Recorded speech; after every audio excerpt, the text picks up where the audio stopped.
rising up to end the silence around us about the chains that bind us, to dispel the darkness of illusion with luminous spiritual technologies, to finally become the hero within us all. This is Arise, the Honest Man's podcast. I am Karuna Avatar Das. With me, my dear co-host Jai Jagannath Prabhu, as per usual. And for the first time, a very special guest, Abhimanyu Prabhu. He's going to be joining us for this. We've been covering quite a bit of, you could almost say, like novel subject matter in like our sort of broader Krishna Conscious circles, and we're about to get into Tantra and what it's really all about, something which is very rarely discussed. You hardly hear anything about it in our tradition, and so we're super excited to just get a sense of like what it's really all about. But I just want to keep it a little bit person-centered initially, and just ask Abhi a little bit about his journey and where he's at in his life right now, and where he's been in recent times, and what he's been experiencing. And yeah, so just tell us a little bit more about you and your path, Prabhu. All right. Well, thanks for having me, guys. I really appreciate it, first of all. This is really exciting, and I'm kind of nervous, so if I trip over myself a few times, bear with me. But so my story is a very typical, non-typical ISKCON Hare Krishna upbringing. I was born in LA. I moved a lot growing up. My family was, my dad was a Prabhupada disciple, is a Prabhupada disciple, and he did various odd jobs and Sankirtan activities. And that caused us to move quite frequently. I spent a lot of time in the New Taliban farm as a child, and then in Hillsborough farm community, and where else? I spent a year in Detroit, and by the time I was 12, we moved to India. So it was like a big traumatic change at 12, just shipping off to India and going to Gurukul.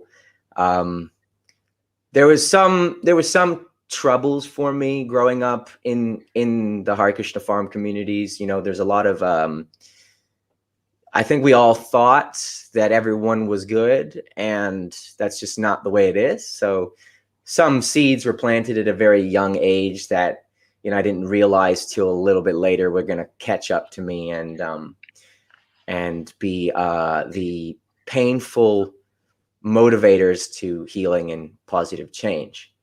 So moving to India was also kind of weird and kind of crazy, but at the same time I adapted, and Gurukul didn't work out for me very well. I didn't have the kind of personality. I was kind of defiant. I was kind of I can see that. outspoken. I was kind of I got sick also. In the first Gurukul I went to was Vedasar and Rachitambra's Gurukul when I first moved there in 2000, 2001, 2000, end of 2000. And I got amoebic dysentery like immediately, and lost like 20 kilos in a month. And I was moderately neglected.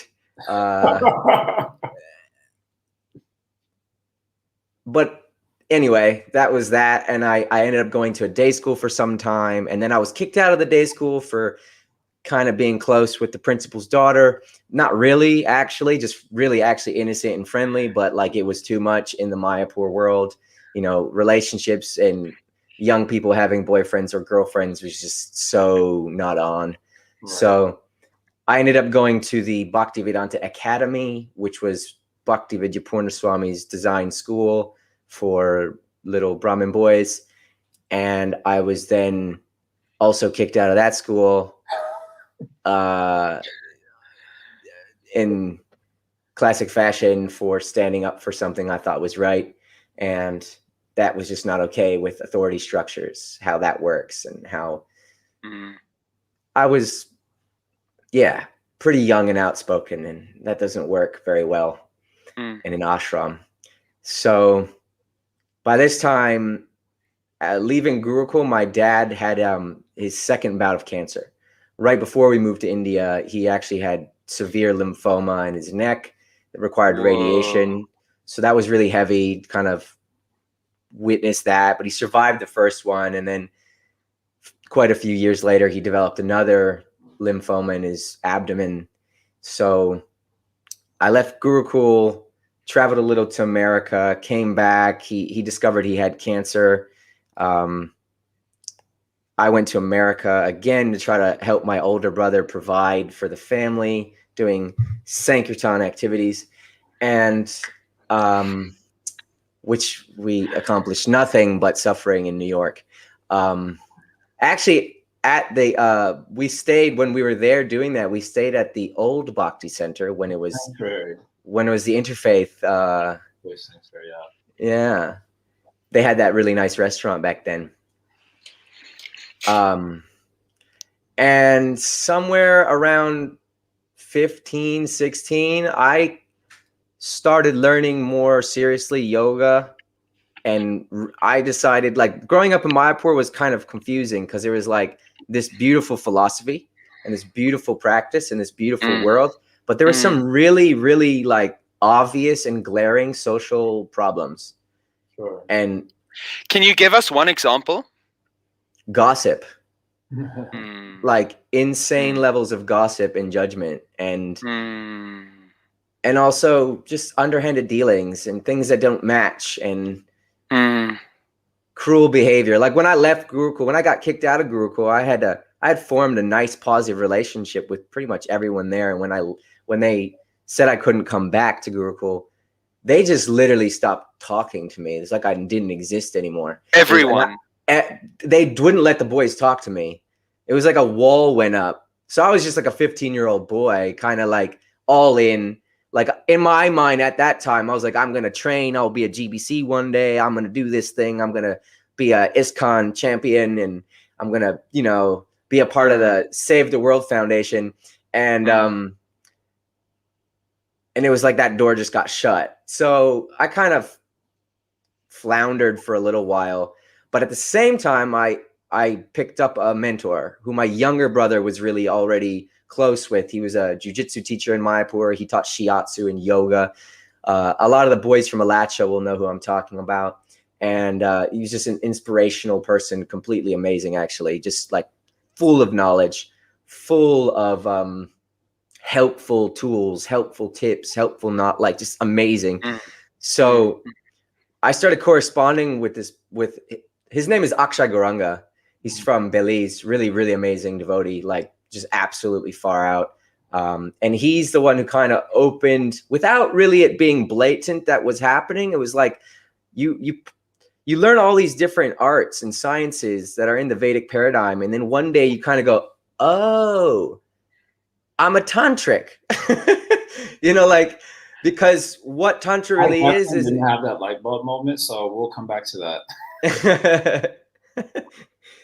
So what it meant for me at first was learning health, learning shiatsu, yoga, learning jiu-jitsu and self-defense.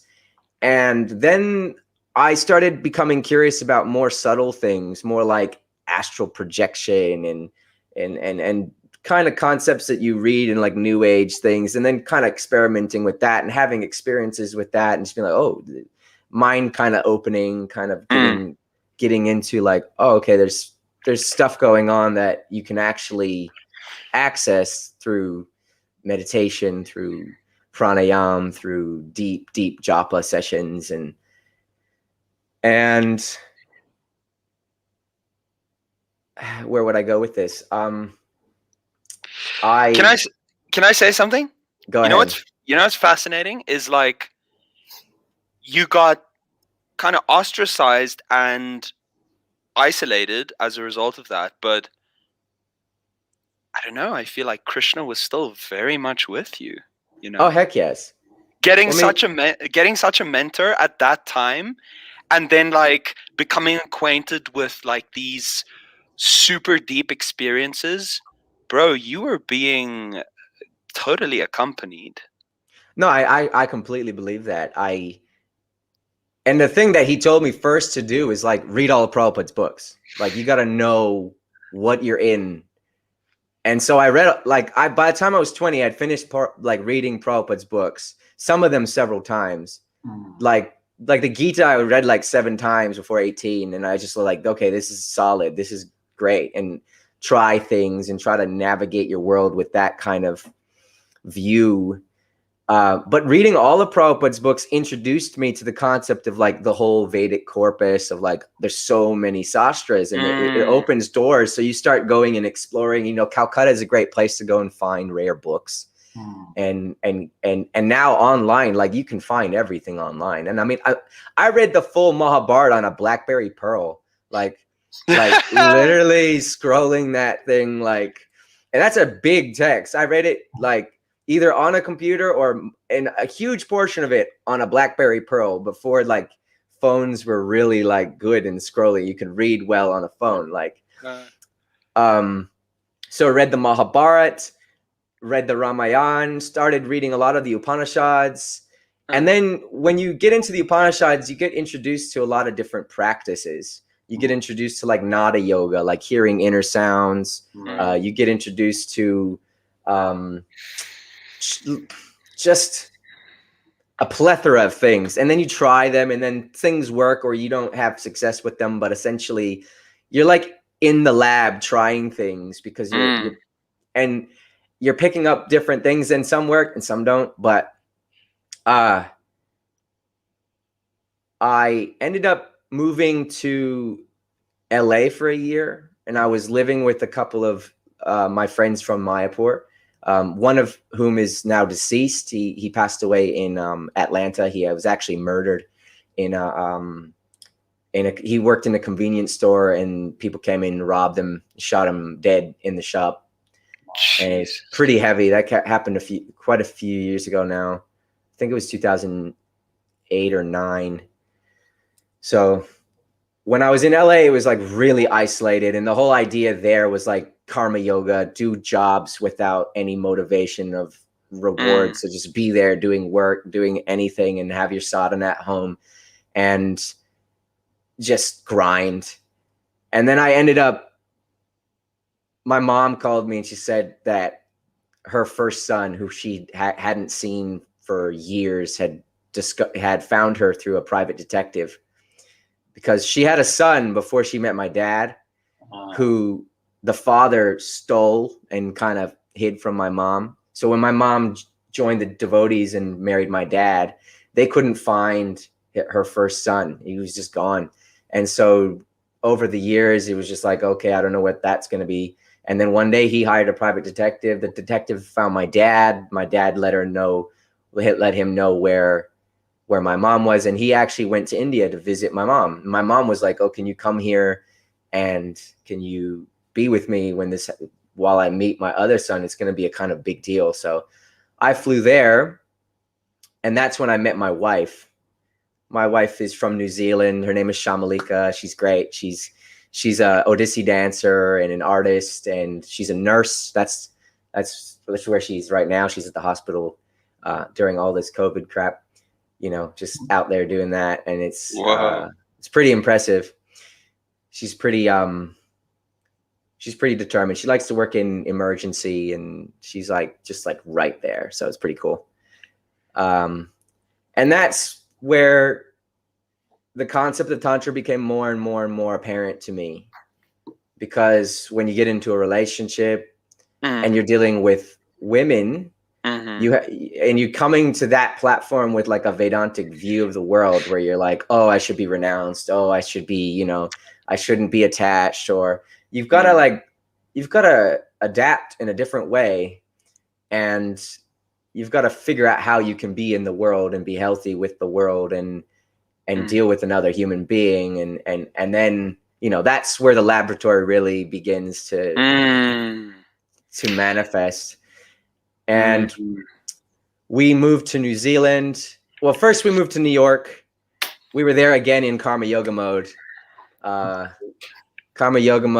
Just working, grinding. We always had deities at home. I worship Shalagram since I was like 15. So Shalagram is like mainstay in my house. It's this foundational pillar practice. And we didn't like it there. It was just too much of a grind. It was so heavy. And Shami wanted to study, so we ended up moving to New Zealand. And then when I moved to New Zealand, I got into youth work. And I was working with boys who were, had experienced harmful sexual behavior, or they were either both offenders and offended on kind of people.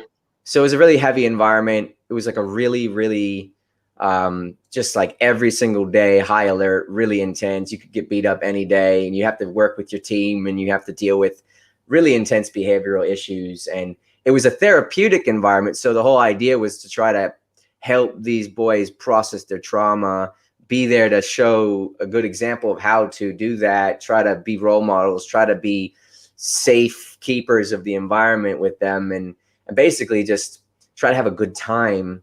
So, and that's kind of like the process of helping a person like that recover from a really harmful childhood, where there's, drug abuse, alcohol abuse, domestic violence, sexual abuse. Just like that kind of stuff is really, really, really common in New Zealand. New Zealand has one of the highest child poverty rates in the world. Really? It's very, very, very sad situation. Like, how wonderful it is. It's so beautiful, and this, that, and the other. Yeah, they have their issues. They have their issues. Wow. So that caused me to go through some pretty intense, like, resurfacing of my own trauma, and kind of becoming more aware of, like, oh shoot, like, oh, I've got to look at some stuff.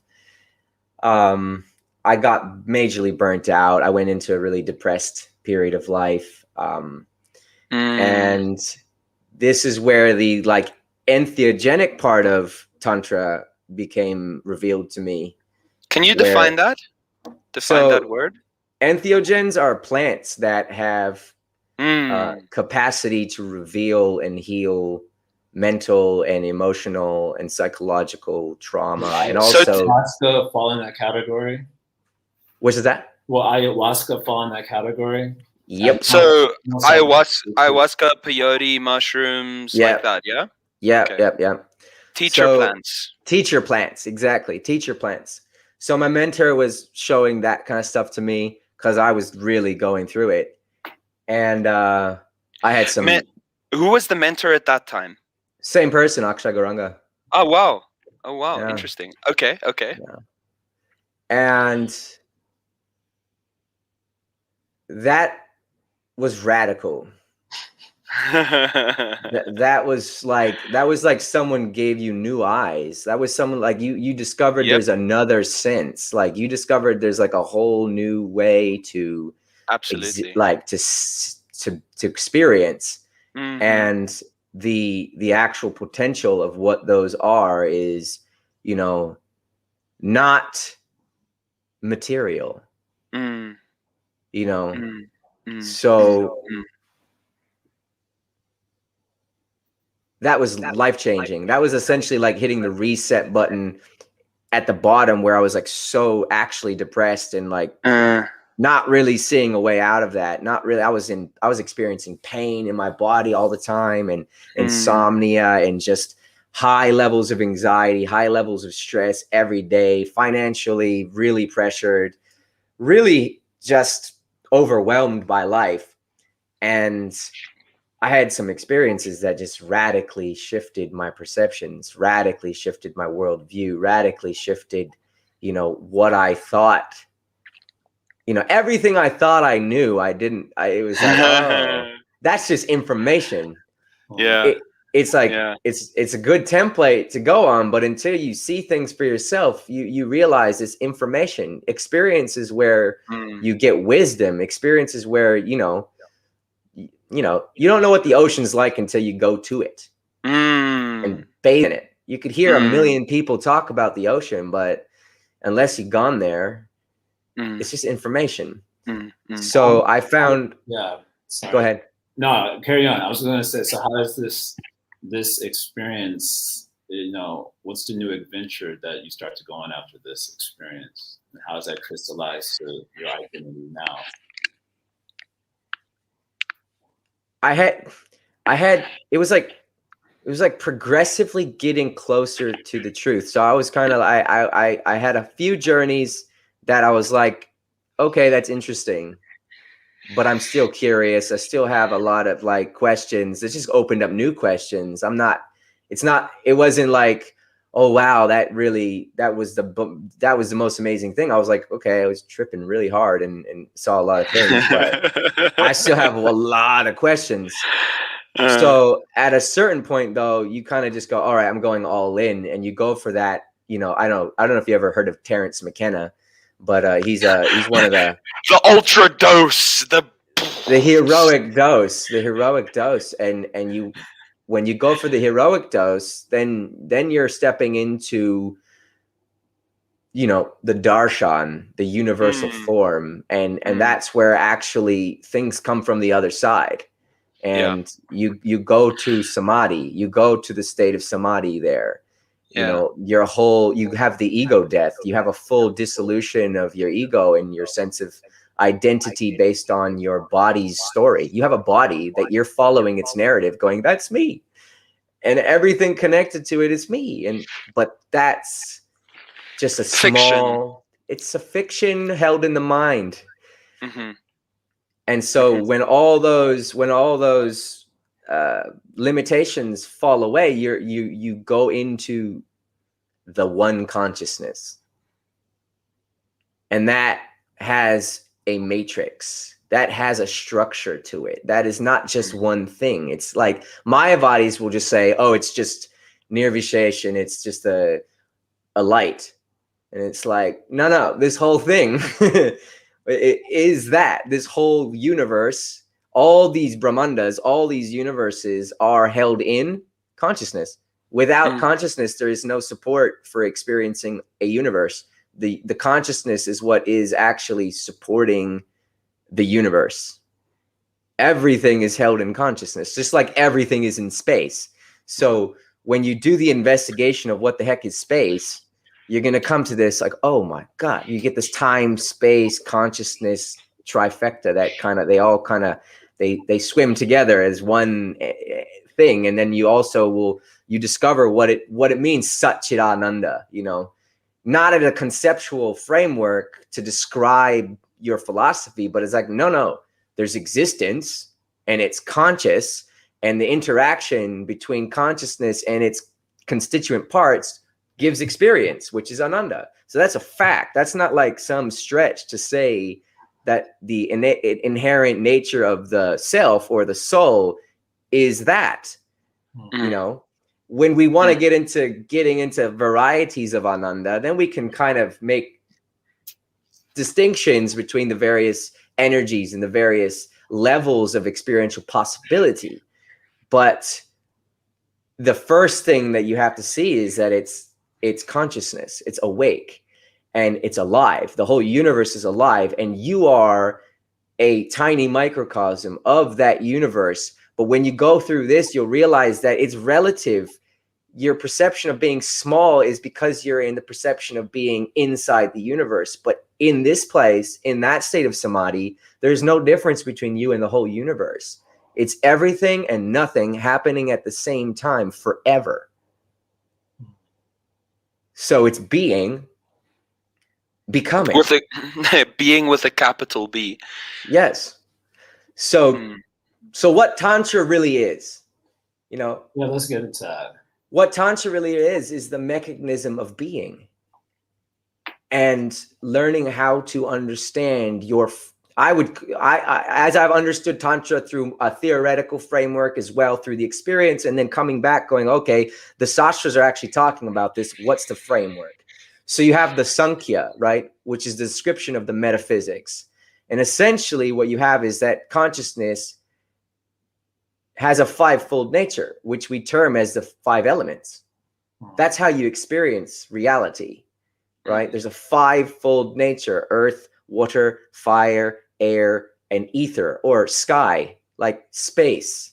Ether is a weird word. It kind of like, it kind of makes it seem elusive. And it's actually just, look outside. You see how the sky's up there, but it's also right here, The sky doesn't begin somewhere. It's the whole thing, and we're all in it. So like, and also when you know anything about quantum physics, you know that the actual structure of matter is like 99% empty space. So when we say that God is inside and outside, it's like, yeah, that's just true. That's really true when you understand him on the level of space, which you hear time and time again in the Bhagavatam, right? Yes. I think Dattatreya talks about the nature of sky, how it actually informs you of the nature of consciousness.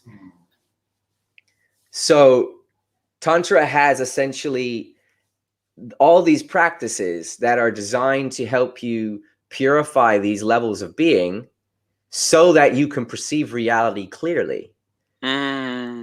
Because as the gunas go down, as energy goes down, because that's the natural way energy works, it's always falling from sky to earth. And if you think about how earth is formed, it's stuff up here falling down and compressing and becoming solid matter underneath your feet. Like that's just what's happening. It rains, things come down, and it's all just coming down and becoming solid matter. And it's a slow, steady process of becoming more and more gross, more and more dense. So these physical bodies are our vehicles to experience life. These physical bodies are consciousness manifested in its most gross form, which is the earth physical solid state of matter. And I want to back up a little bit before you go ahead. Okay. Go ahead. As I was mentioning pre-discussion, one of the reasons for this conversation happening right now is, and I'm going to apologize for anyone who's joining live. I know I look like an unlocked character in Mortal Kombat, but I'm in Chicago, which is an hour earlier than New York. So the sun is just starting to come up a little bit now. So I'm a little bit not able to be perceived. Okay. Anyway, so the inspiration for this conversation is that we had Nakul on for a couple of episodes discussing semen retention. And there was a little bit of it was very well received for the most part, but there was a little bit of pushback, and one of the criticisms, probably they would consider constructive, but one of the criticisms that came up was, this seems like some weird tantric, yada yada. So I saw that word tantra, and I was just like, I don't think you're using that word properly. I don't think you know what that word means. And I don't think I know what the word means in like a deep,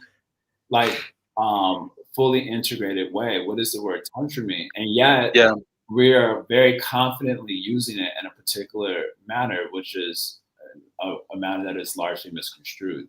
So that's kind of inspiration for it. So I kind of wanted to back up a little bit and just you're starting to break down what is tantra, but just what does the word mean itself? Like, what is Tantra means tan or body. Tan is a root word of like tan matra. Tan means body, and tra means trayate, save. Trayate. So tan iti trayate means to liberate oneself through the body while in the body. Because mantra. Sorry.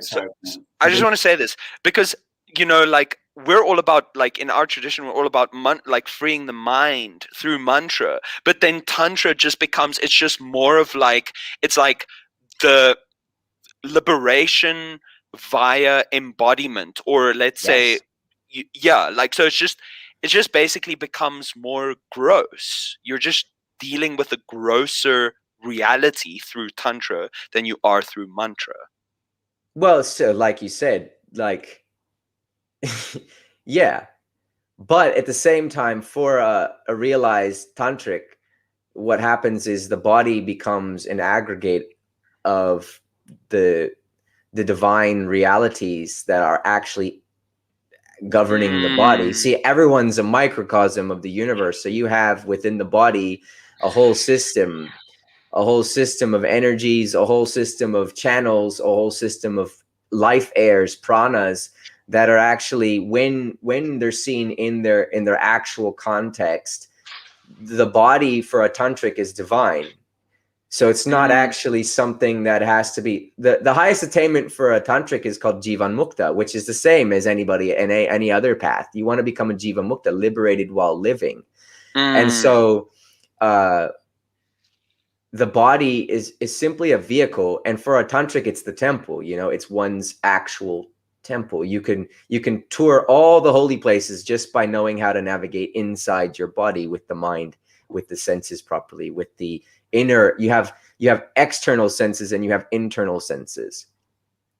So I was what's that? I was gonna say, I'm reading this book. I'm starting to read this book that I bought called Sanskrit Non-Translatables by Rajiv Malhotra and Satyanarayan Das Babaji. Yes. And you know, so they're talking about words that get often misconstrued in English. Well, when translated into English, they get wow. And how those words should just be kept in Sanskrit, and English-speaking people should just use those words after understanding concepts. And they deal with the theory behind that, and then they give like 50 non-translatable words, and of course, Tantra is one of them. Yep. I was looking at the section here on Tantra. We have so many meanings to the word Tantra. Where you can see mechanism, weave, loom, process, science. Book, a kind of book is a tantra. Like certain books are just called tantras. Right. And I was going to get into that or ask. One of the sayings. Another word for the tantra is agama. Right. Agama. It says that agama is that which is spoken by Shiva, heard by Parvati, and approved by Vasudeva. So the school of Tantra took 5 forms. You have Buddhist Tantra, you have Shaiva Tantra, you have Shakta Tantra, you have Vaishnav Tantra, and you have Jain Tantra. So these 5 kinds of Sanatan Dharma, essentially. Because the concept in Sanatan Dharma is that everyone has a particular taste and a particular kind of attraction to Bhagavan. According to their inherent nature in this life, they're going to see Shiva and go, that's my guy. And they're not wrong. They're not wrong. They're going to see Buddha and go, that's the guy. And they're not wrong. They're going to see Jagat Tarini Ma, like full blown, you know, Subhadra, people who go through Rath Yatra and they see Subhadra and they don't know, that's Mahamaya, Yoga Maya in one form. That's the full Maya Devi. That's Shakti. That's the feminine God. That's not like a subordinate person. That's feminine God. And Tantra primarily as a system actually worships Shakti. They say there are many Purushas, but there's only one Shakti. And you have support for this concept in Brahma Samhita, where it says Srishti Sthiti Pralaya Sarana Shakti Eka. So the energy that governs over creation, maintenance, destruction, and sadhana is one, right? And Chayeva Yasya Bhuvanani Vibharti Durga, and her shadow is the illusory potency of Maya. You understand? So it's one Shakti. The Shakti principle is actually singular. And when the Adi Purusha is Krishna is really actually getting to this place where he really wants to understand Srimati Radharani. That's actually what's going on in Krishna's thing. He's really trying to understand, realize, and serve Srimati Radharani. And in Shaivism, Shiva is trying to understand Parvati. This is the principle that you will see time and time again throughout these systems of Tantra that's depicted in the iconography, where the male and female principles of reality are equalized on the same platform as being completely interdependent realities that are non-different from each other, but different in their uniqueness and how they share in that experience. So like happening on the divine macrocosmic level, and so you're just bringing it all the way down to microcosm, and how feminine and masculine energies are interdependent and relating to one another here. I mean, it's so basic that your own brain takes this shape, where your right brain is actually emotional, feminine. Left brain is male, analytical. And people who are predominantly, well, you would say that a person in a woman's body is predominantly engaging that right brain, and a person in a male body is predominantly engaging this brain. But when a yogi becomes a yogi, he sees himself as both in an intercourse within himself. So,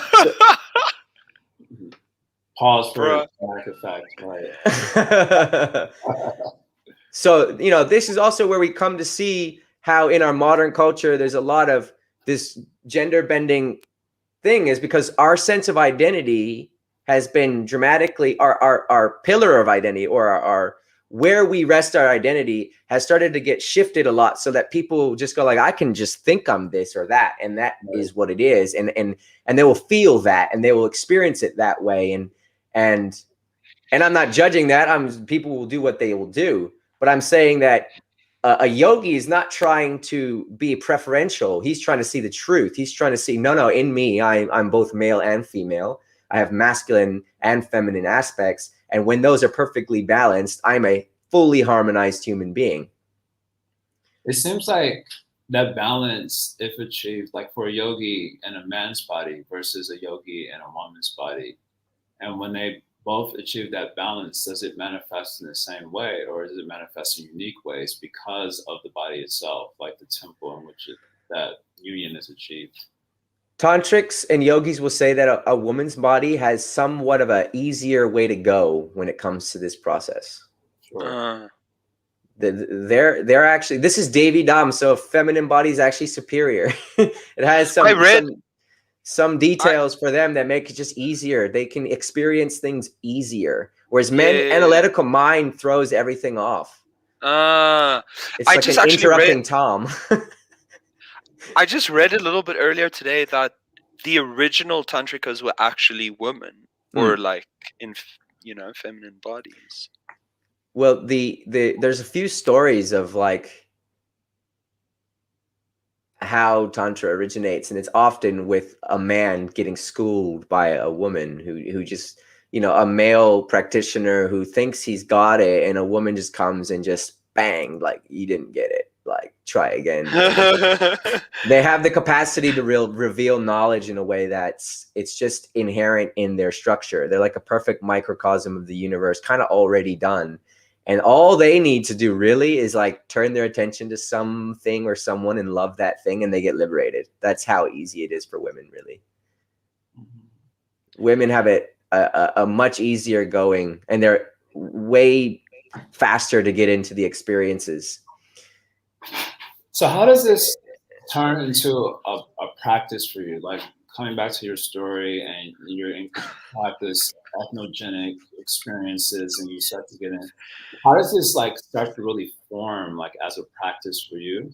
And then I'm building onto something, because you said particularly when you got in a relationship with your wife, it became particularly important for you, and that you started to really see like it's important to have a more positive relationship with the body and with other bodies. So I'm kind of interested how this, like, coming from a sort of classic, it's like kind of typical, in one sense, typical Hare Krishna upbringing, but you kind of owned your own journey and went on your own experiences, and now you're coming into this sort of tantric understanding of existence. Like, how does that manifest as like a practice for you? And I suspect, or maybe I'm speculating here, but there's probably elements of your practice that is very different from like a typical Hare Krishna in that sense. Right. So I'm kind of curious about how this manifests as an actual practice, and then how that translates into your relationship with the world around you, and maybe specifically the relationship with your wife, for whom that was kind of a catalyst to really understand this subject matter. The most obvious would be okay. Let's just take a look at what it means to me to be a practitioner today. Right? So my general daily sadhana would look a lot like a regular devotee. Morning time is puja, and there's puja, though, for me, has a few added elements. Because when you open the box of what mantra sadhana is and what archana is, you'll come to discover things like nyas and pranayam and bhuta shuddhi, which are integral core elements of archana that are even like Sanatana Goswami wrote Hari Bhakti Vilas. And if you read that text, he's saying in that text that this book is based on the Agamas because in Kali Yuga, that's the system that you follow. He says that in Satya Yuga, you follow the Shrutis, and Treta Yuga, you follow the Smritis, and Dwapara Yuga, you follow the Puranas, and in Kali Yuga, you follow the Agamas, because Agamas is open for all castes and all genders. Right. So it's for everybody. Like getting initiated into Gopal mantra and the Kama Gayatri and those mantras, they say in ISKCON, they say this is for Brahmanas. But actually the text says, no, this is for everybody. This is a mantra that's safe to use for everybody. Right. And it makes you a Dvija, but doesn't really mean you're a Brahmana. Right. And that's not what we're looking for anyway. We're looking for Vaishnav, which is not, it's a higher concept. You know, Vaishnav, we're looking for Vaishnav Diksha, not Brahman Diksha. You know, you don't want to just create a new caste system. Like, please, like, enough. It's not the time. We don't have a lifetime to actually follow caste rules and get into that mess of like confusing segregation in all kinds of weird ways. Like, it's Kali Yuga. You've got a short allotment of time. You need to make as much merit and get as far as you can within this one lifetime. And that's not going to be focusing on what Varna or ashram or caste you're in. Like, just so Vaishnav Diksha is actually getting you out of the, you know, you might as a grihasta kind of still see yourself in the society paradigm of being in Varnashram, but as a yogi, you kind of end up on the outs because yeah, that's just kind of where you end up anyway. It's like, that's the function. You want to be, it's different. You're not trying to mingle with society and make everyone happy. You're trying to actually, for yourself, go to the core of it. So back to what sadhana looks like for me, it was just like, mantra has a bigger role than anything. And the diversity of mantras used for purpose. You know, you have intention of why a certain mantra will be used for a period of your life. Or you might practice certain sadhanas that actually, and astrology is a big part of Tantra. So like the Vedic sciences are all kind of intermingled to make what it means to be a tantric. Alchemy, rasa, that's called rasayan, Jyotish, which is astrology, yoga, which is all the postural, all the ethical, all the foundational practices for meditation leading to samadhi.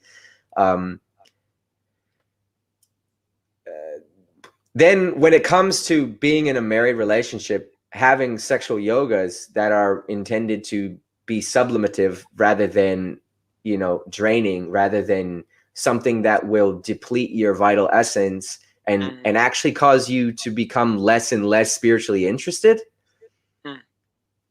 then that's constantly being sublimated in such a way that you become invigorated, and also leads to interesting and amazing states of consciousness from time to time in the spontaneity of those practices.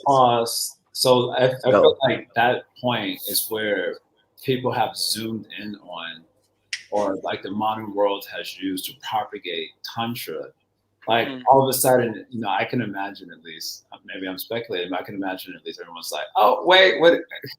Hey, check out this episode, yo.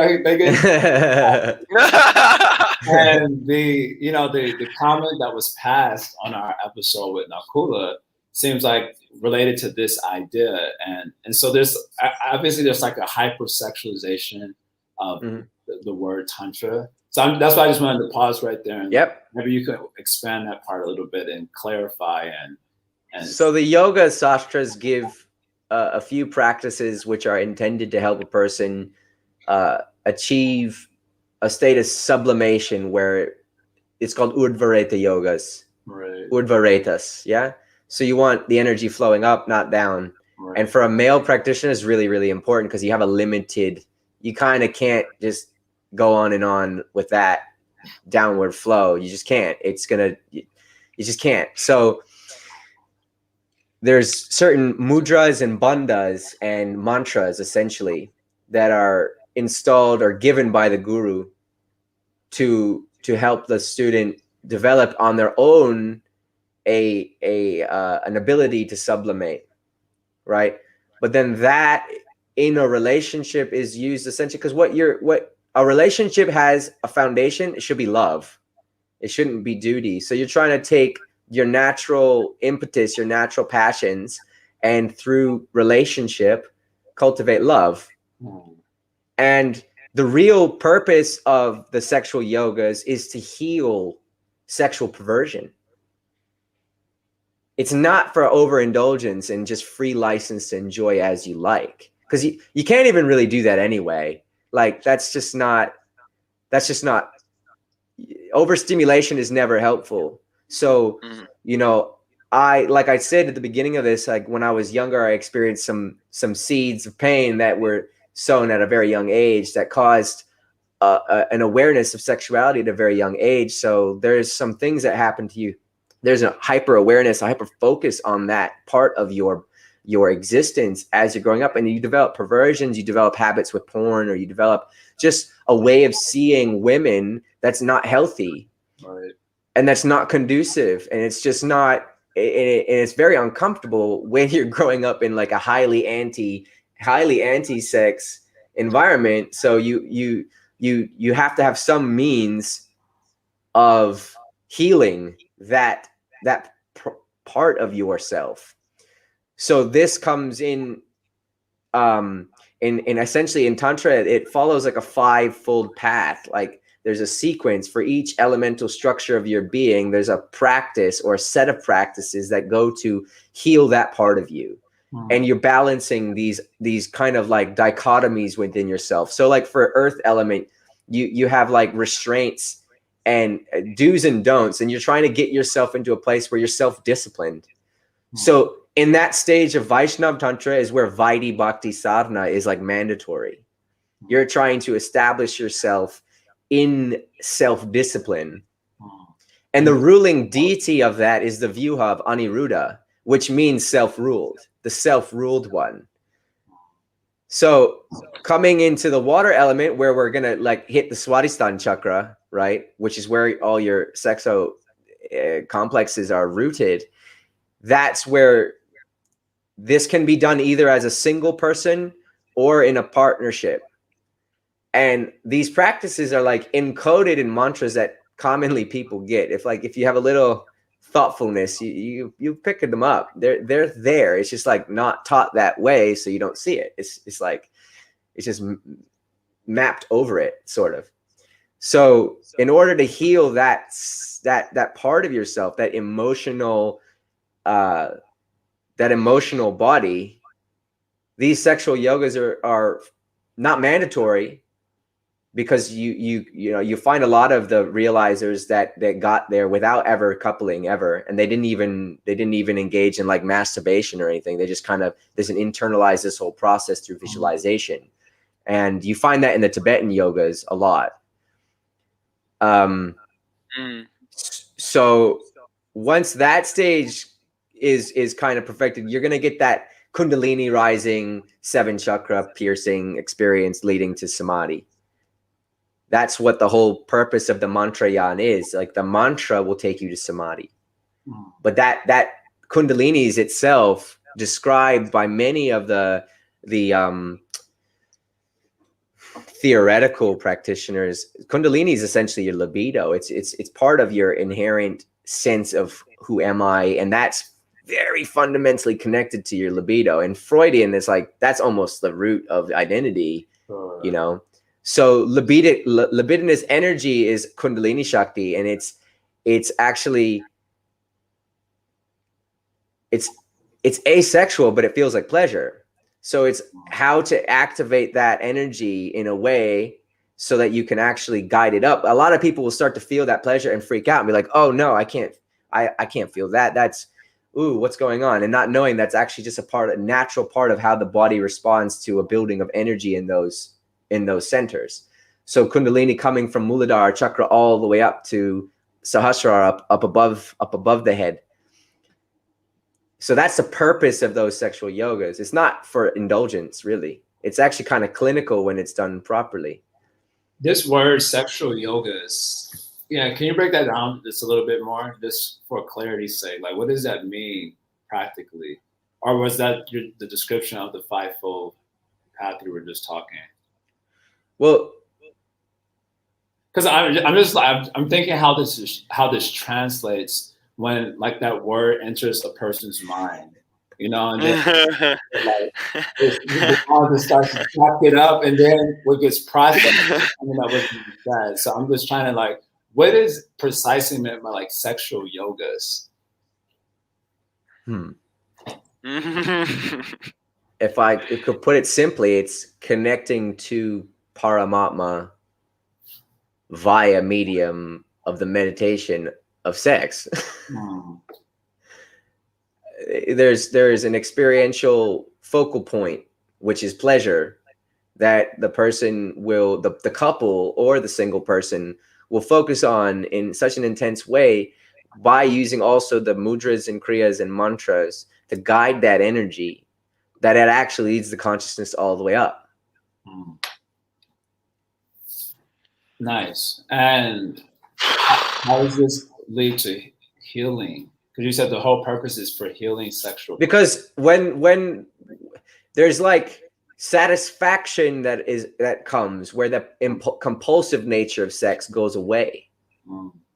The impulsive, compulsive, have to kind of feeling that a lot of people experience around sex, it stops. You attain a natural celibacy where like even, yeah, you become a bit self-satisfied in that. And even as a relationship thing, instead of it being like just like a kind of maybe dissatisfying or disconnecting, maybe I don't know.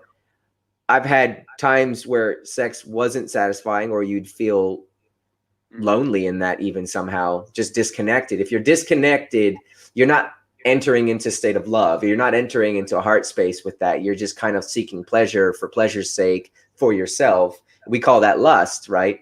But when we're actually really in this process, you become more happy by seeing your partner's joy. You're and especially if two people are real Vaishnavas or real practitioners, that becomes seva in a way. That becomes an actual act of service to someone who is actually connected to the divine in a real conscious way. And an example from the Bhagavatam of this principle is where Devahuti and Kardama Muni have their 1,000-year honeymoon. And there's a verse in there that says that same sense enjoyment when practiced with a regular person leads to bondage, but when practiced with a realized soul leads to liberation. So there's a very interesting story in the Bhagavatam about how Kardama Muni and Devahuti, through service to one another, achieved Kapila as their son. And both achieved liberation in that lifetime. It's a very interesting story. And the nature of their sexual dalliance is quite explicit. It's like full on. You're like, whoa, they got to enjoy like the ultimate honeymoon. Guys, we got some pretty typical Hare Krishna pushback here. This sex yoga sounds like cheating yoga. This is a dangerous practice which can lead to madness. Without experiencing any of these things, it's easy to have opinions. Mm-hmm. And also for practitioners on the first stages of spiritual life, where discipline is actually what they need, typically the sections of Sanatana Dharma, which teach the first stage of yoga, this first stage of spiritual life, they kind of put a wall there and say, hey, don't look at that, because if you give that practice to the wrong person, they're not going to establish the self and discipline, and they're going to enter those things and just fall down. So the point is to actually get a full understanding of the sastras related to the subject matters that we're discussing. When you take yoga as a subject matter, you have to read the yoga sastras, right? Patanjali is just a fundamental text on yoga sastras, but there are many others, and they include the Shiva Samhita, the Garana Samhita, the Yoga Shika Upanishad, Yoga Tattva Upanishad, Yoga Chudamani Upanishad. There's so many actually. Goraksha, the Siddhanta Padati, and in those texts they give the names and actual you could say coded practices on what are the actual technical practices to be done in these yogas. And while many people might not accept it in the Hare Krishna community, it can't be denied that it's found in every single tantric tradition. And maybe you don't consider yourself a tantric, but that's not what we're discussing here today. And what I'm discussing is from my experience, where I used to have to satisfy myself far too much. And now I achieved a state where I'm comfortable in myself, and I don't have to go there all the time. And that's not something that's nagging at me. That's not a big deal anymore. And I can focus on other things. So someone can criticize and say it's cheating yoga, but we know what cheating looks like, is where you say you're doing one thing and behind doors you're doing another. Right. And how many stories we have in our society where that's the case. Right. Come on. Say that comment, that's how the comment actually struck me. That the way it struck me was like, well, we have non-cheating yoga, you know, Dharma Projita Kaitava Atra Padma. We have non-cheating yoga, and we propagate non-cheating yoga. But in so many lives of practitioners today in our community, there's cheating that's happening. Atmavanchana is happening behind doors. And how do we know that? Because everyone's getting caught with their hand in the cookie jar. Like, it's pretty obvious. We propagate non-cheating yoga, and yet we cheat ourselves. And of course, it's easy for us to like reduce it to just like, well, that's just anartha, and maybe that's part of the process. You can put it in any sort of way. But when someone tries to discover a method of like healing themselves, you've been using this word a lot, like healing themselves so that they don't have to cheat, and that they can really be fully aligned with the principles that they adhere to. And they kind of like own their own journey, and just like, I need to discover something that's going to help me heal this part, so it's not a preoccupation. Yeah, that's right. I can go up to my life. I can show up to the world in like full honesty and integrity and authenticity. And then you share like what you did on a personal level to help you come into that integrity. And then someone says, well, that sounds like cheating yoga. And it's just like, well, and I totally get like where they're coming from. When you're just looking at the subject matter from a theoretical framework, and you're also not familiar with like shastras that deal with subject matters like this, I don't think there's any other way to process that sort of information other than, from a Hare Krishna perspective, that is to say, other than say that it's cheating. But then when you have to think about it, not abstractly, but like in terms of like coming into your own integrity, you're like, I gotta figure this shit out. Otherwise, I'm gonna be so consumed by this that it's gonna be impossible for me to not be a leader. Yep. And that was kind of how the comment struck me. It's just like thinking about it abstractly versus dealing with it like viscerally. And a part of the reason why we started this podcast is because a lot of the things that are going on behind doors, we want to have public conversations about it so that we can possibly figure out ways that we can move into greater integrity. But it just doesn't strike a Hare Krishna, you know, thinking about it theoretically, that this could be a method of coming to like harmony with your, you know. All I would say to that is people need to read more. Sure. I mean, seriously, like people need to read Prabhupada thoroughly, not just like selectively. I would say like a lot of people get their Bhagavatam from class, but like you need to actually go and read the Bhagavatam, all of Prabhupada's purports. I mean, Prabhupada talks about what to do if you don't want to give up wine and meat. He gives a method in the Bhagavatam around alcohol and meat, and how that can be for certain people very difficult to give up. So how Sanatana Dharma set up a framework wherein someone who had that tendency could purify that tendency and actually be done with it, rather than pretending. What Krishna says, what good is pretending, right? What good does repression accomplish? Right. And also in terms of for householder yogas, Krishna says the sacrifice of the householder is offering the objects of the senses into the senses, right? But there has been some interesting way of like worming around that one, where if you go and read that section on sacrifice in the Bhagavad Gita, you're going to see it's not shown clearly that Krishna is saying like the householder enjoys. That's his sacrifice. Whereas the sannyasi renounces. That's his sacrifice. So for a householder, for a married person, they have to learn the methods of spiritual enjoyment to sublimate, to properly create an environment at the home that's actually loving, that's actually connected, that's actually, you could call this materialistic all you like, but the fact is a child growing up in an environment that's not those things is going to have far more issues trying to transcend in this world. And he's going to need far more of these kind of crutches than a person that grows up in a loving, good example family where they were safe, they were secure, they were heard, they were felt, they saw what love was, they saw what affection was, they knew how to relate to each other. That's going to be a well-rounded person coming into bhakti going, oh, right, I get this, and we can do this without complex. I have it's interesting hearing this because also reading again, back to this book that I'm starting to explore.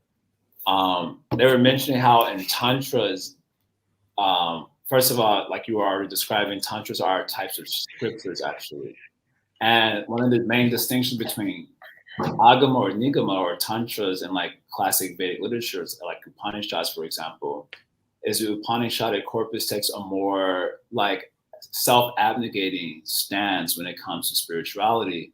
Whereas tantras, when it comes to the subject matter of spirituality, they take a more harmonizing stance. Like, okay, you have desire, then how do you work with that desire so it doesn't obstruct your progress towards your... It goes even more radical than that. It's like, how do you take that and use it as an actual method of realization? Right. It could be anything you do. Like there's so many examples of like, so one place to look for in terms of the examples of tantrics and realized tantrics are the 84 Mahasiddhas.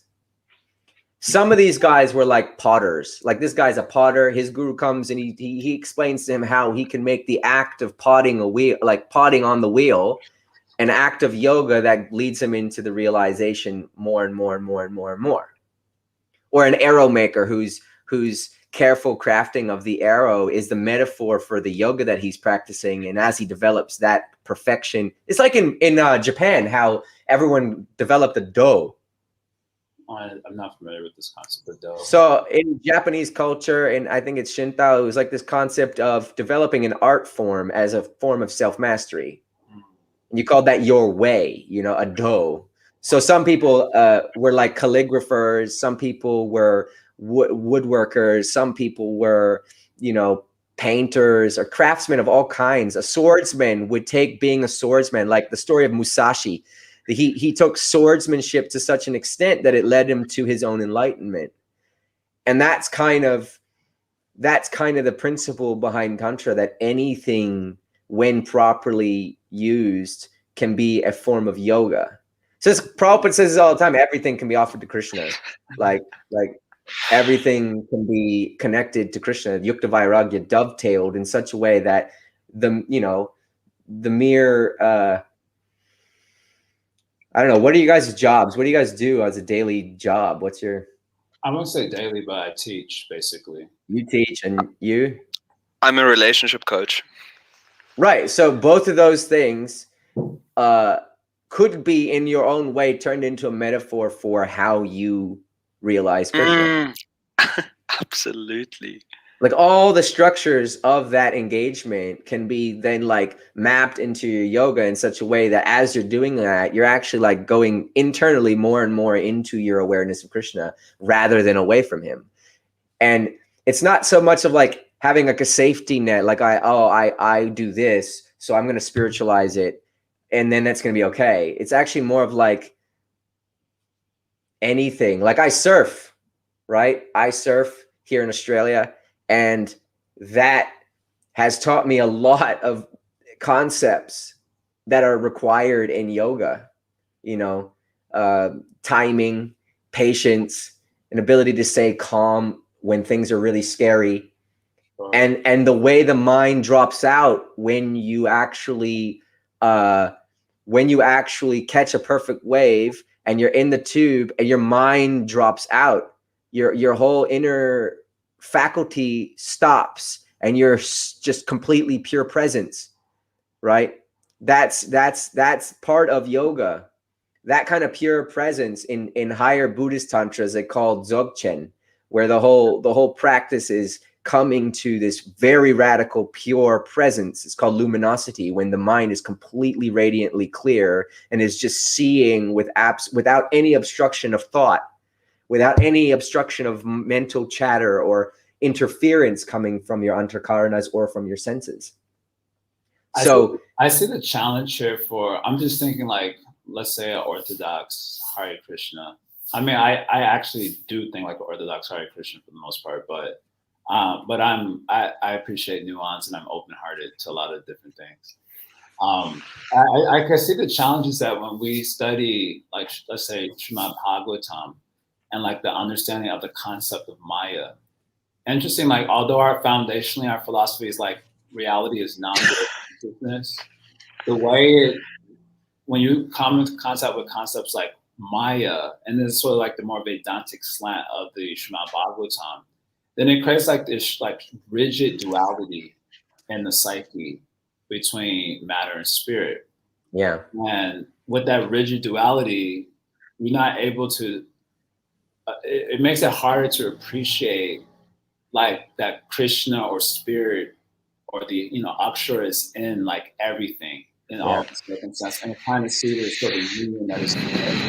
So it's like we're trying, like the way you're describing Tantra right now and in your own personal experience with it, it kind of sounds like more of a seamless union between like matter and spirit. Whereas the way I've received or, Krishna conscious philosophy, there's like more of a rigid duality between matter and spirit. And so in order to be like fully honest, I have to abnegate the matter part and be fully, dedicated to the spirit part. And that's part of the reason why we have this podcast, because we're just saying like, that's not happening. But who's asserting that one? Like you're from the position of in Maya talking about the non-Maya.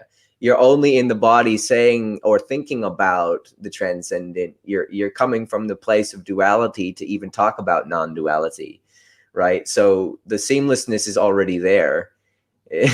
It's just also when we talk about Maya, we have to be actually careful, because the wrong interpretation of Maya is what we call Mayavad. Right, sure. And Mayavad says that Maya is illusory, is illusion. Whereas the actual tantric teaching on Maya is that Maya is real and it's energy, and it is, we say Shakti Man Abhedat, that actually you can't experience Shaktiman separate from Shakti. So when we're talking about Maya in terms of illusion, all we're really talking about, Mahaprabhu says, the illusion is I'm the body only. This body is myself. That's illusion, right? But the world is real, and it's in fact pervaded over by Krishna always. Right. And in fact, the darshan is such that when you zoom out on reality, you will see that, check this out, in the language, it's there in the language, go means cow, right? So we have the word Gopal or Govinda, go, right? But it also means senses, and it also means universes. Right. So Krishna, as the Param Purusha who is tending the cows, he's literally tending universes. Like, that's one layer of looking at that expression. Those cows are entire universes to themselves. Our universe is called a go, and our senses are go. And Govinda means he gives pleasure to your senses. So whenever you're experiencing any form of sensory input, who's giving that? There's ultimately everything has to be ultimately the Purusha as internal energy, the Supreme Lord. Exactly. It's just like, yeah, go Corinne. Because I'm just looking over at the comment section, which I didn't. Yeah. So just now. And so, you're gonna have to put controversial on the heading for this one. I don't think it's controversial. I think it's getting conversations can be easily misunderstood when you're seeing it only from a particular theoretical framework and just not trying to understand what's being said before making the judgment on it. And honestly, I'm looking at some of the comments just now, and I don't think a different thing is actually being said, but I think a different thing is being understood. And so that's why I'm trying to play not a devil's advocate. Sure. Play an orthodox Hare Krishna mind, coming into the conversation with an open mind about it, and saying that, and I'm coming back to this question again, because of we're Bhakti Vedanta. So this Bhakti point is like a very sweet, inherently pleasurable, because of the Hridaya Shakti, harmonizing principle. But when you have the Vedanta part, it really puts you at odds with like your body. It puts you at odds with the world. It puts, as illusion, as something that is worthy of our callousness and, and renunciation, basically. And that's kind of the Vedanta part. And you'll encounter that thread of thought all throughout the Bhagavatam, like a very strong Vedantic slant. And it has a purpose, like a specific pedagogical reason for that. But that's the part that we also absorb. And that's what creates this sort of, I would call it a schism. We're like dealing with matter all the time. And we like to talk about Yuddha Vairagya and all that. So we're dealing with matter all the time, but we have a negativity toward it. Like I remember on a personal level, my experience of discovering that I'm not the body, the first thing you read in Prabhupada's books. I found simultaneously like a relief and a schism was created at the same time. The relief was that I'm not the body. Like that was like a huge relief that, and I'm not going to die, because that was like a concern of mine. I'm going to die.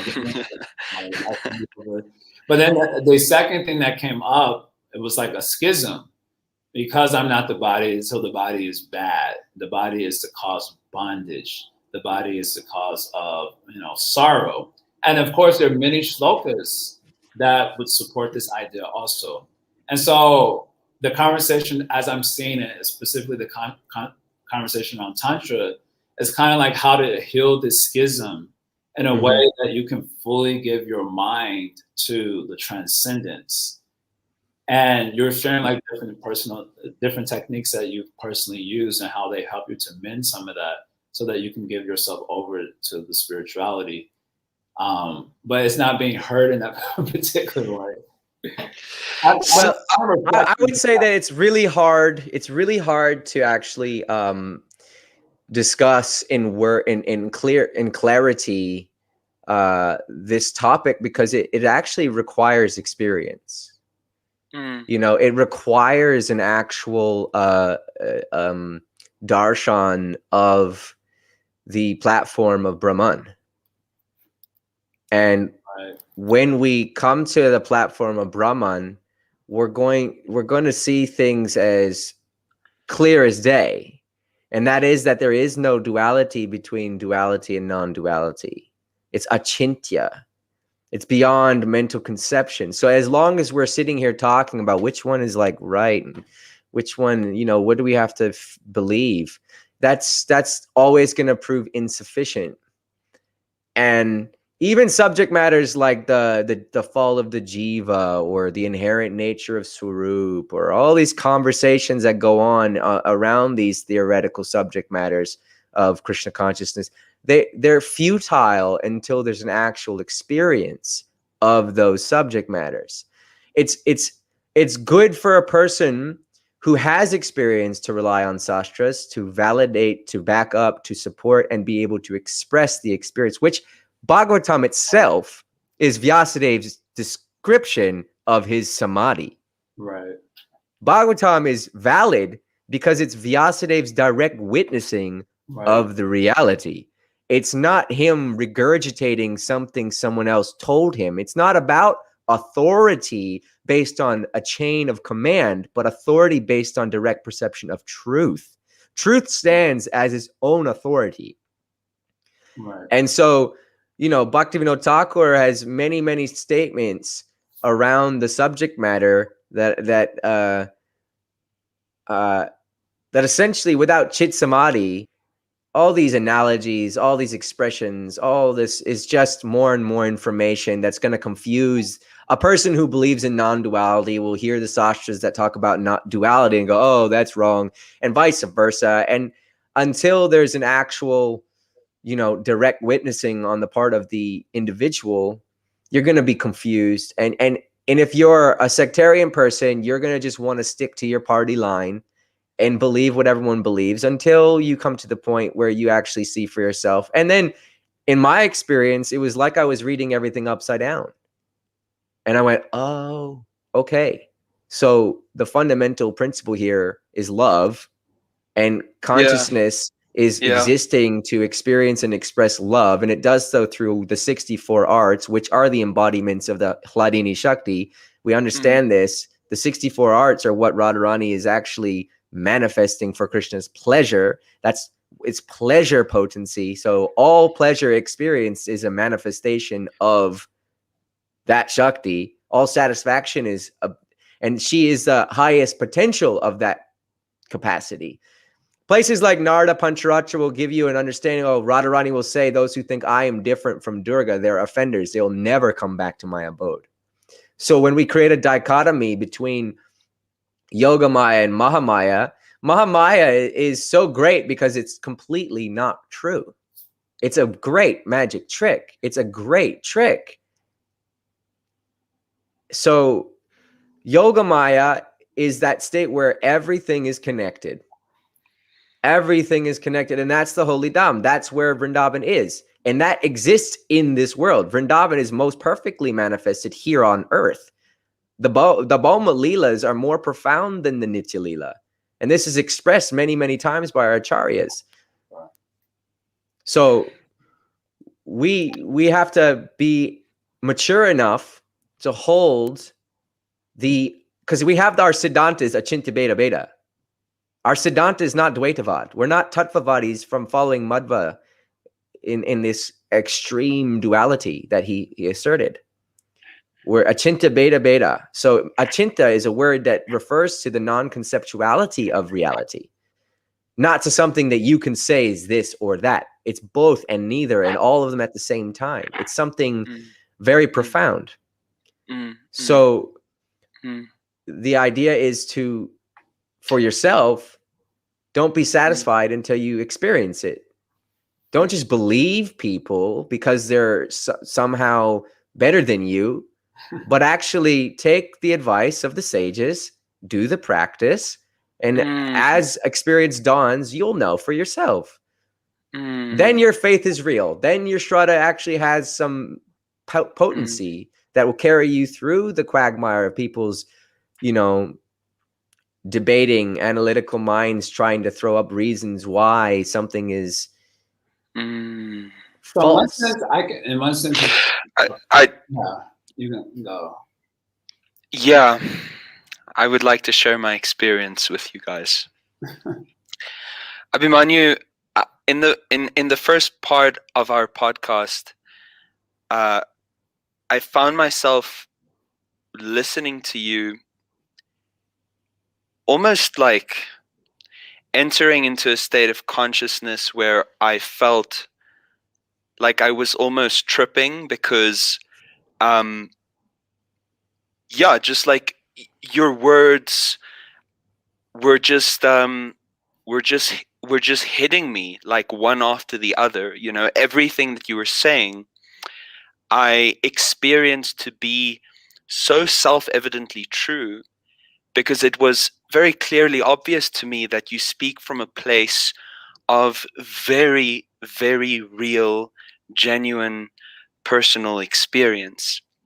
And it's just absolutely incredible hearing you. It's honestly, I feel like I'm hearing a sort of, Jai might laugh at me because he thinks I'm overly sentimental, but hearing you, I feel like I'm hearing a symphony of sorts. It's just like you've crystallized your understanding so clearly, and you communicate it so well that I'm just finding myself being mind blown. Okay, and then a certain point in the conversation came where we start getting some comments on YouTube, and then this particular consciousness behind these comments, and I'm not speaking about the person, but I'm speaking about the mentality, which is extremely black and white. There's absolutely no regard for nuance. And that I feel to be a massive, massive problem. Then that got me thinking about something that I wrote yesterday as I was meditating on this, as I was thinking about the prospect of this conversation and everything that we're likely to discuss. And I'd like to share this because I think it's very, very relevant to where we're at right now. Culture is not just about what we encourage, but also about what we permit. We allow people what we allow people to get away with. So an excess of commonplace deviance will spoil the sanctity and potency of Vaishnav culture. However, we face a dilemma in the society of devotees, a culture of judgment and consequent alienation based on unrelenting standards. Our standards of purity are indispensable if progress on the path of pure bhakti is desired. The ultimate goal of life is absolute, and therefore absolute determination and resolve is required. But what about those who become discouraged or distracted, and thus, hopefully only temporarily, diverted from the highest goal, falling into lack of determination to follow the rules and regulations? Based on the current common approach, such persons are doomed to suffer in silence, since they risk being ostracized and condemned for their fallen state. The probable outcome of prolonged suffering in quiet desperation is that a person reaches a point of utter shame fatigue and tragically loses all hope. Parallel to and partly as a result of COVID, we currently face a worldwide epidemic of loneliness due to enforced isolation. This places the psycho-emotional well-being and spiritual life of persons thus affected in grave danger, because the train of bhakti runs on the tracks of sadhusanga, and thus the nemesis of bhakti is involuntary solitude. People are struggling to stay alive, and their saving grace will be the unconditional acceptance and encouragement, no matter how fallen they may have become. And so I assert, perish culture of judgment and condemnation, and arise culture of acceptance. We must inspire people with our love. You wrote That's that. right. That's beautiful. You wrote this. You will publish it somewhere, or just like a personal journal? It's on Facebook, yeah. Put it on Facebook. Yeah, I mean, I've been going through a long period of slow and steady ostracization for my views and my practices. The anthogenic kind of thing was probably the most obvious and outward way people criticize me. But that I've taken notice of how commonplace it is to judge devotees and essentially justify apathy. We have a culture of justified apathy, and we're standing on the shoulders of Srila Prabhupada to do that. And I personally feel that it's completely contrary to bhakti. It's completely contrary to Vaishnava etiquette. It's completely contrary to the mood of Mahaprabhu and Lord Nityananda. And Lord Nityananda is actually my absolute hero, like my absolute and utter hero, because actually I've discovered that the tantric tradition of Gaudiya Vaishnavism is actually held by him. There are interesting things to look at in the personality, in the life of Lord Nityananda. And one of the things to note is that no real biography of Lord Nityananda was ever really written. Mm. He was a controversial personality, where Vrindavan Das Thakur kind of mentions this controversy by writing these mock fights between Advaita Acharya, who represents the orthodoxy, and Lord Nityananda, who represents radical unorthodoxy. He's often depicted as naked, intoxicated. Mahaprabhu says even if Lord Nityananda exits a bar with a wine glass and a Muslim girl under his shoulder, he's still my guru birth after birth. This is the statement of Mahaprabhu.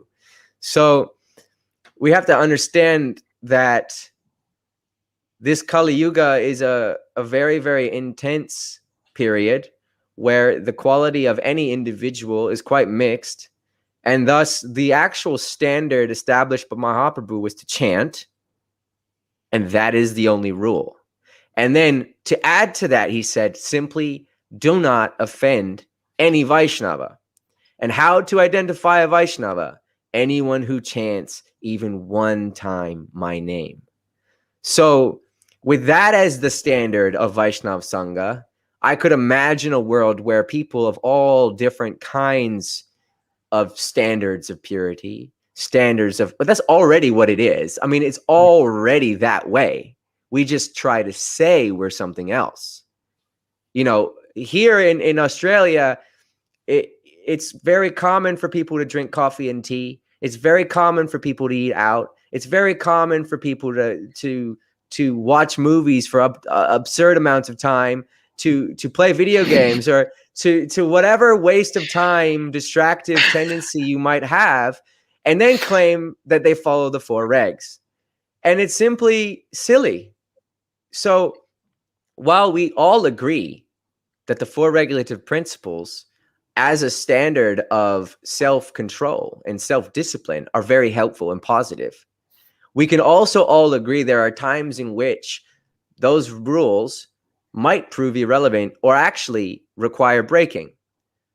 I think anyone alive today should do the study on what is coming out about psychedelic research and its benefits for people who suffer depression, anxiety, all kinds of different addiction, different kinds of disorders. These are mind medicines. These are not the same as alcohol, cocaine, and heroin. And this is not the same class of substance. Anyone who hasn't done these things might say, oh, they're all drugs. And you're like, well, I mean, sorry, like you can't really, if you have no experience, you don't know what the difference between mushrooms and cocaine is, you have a problem.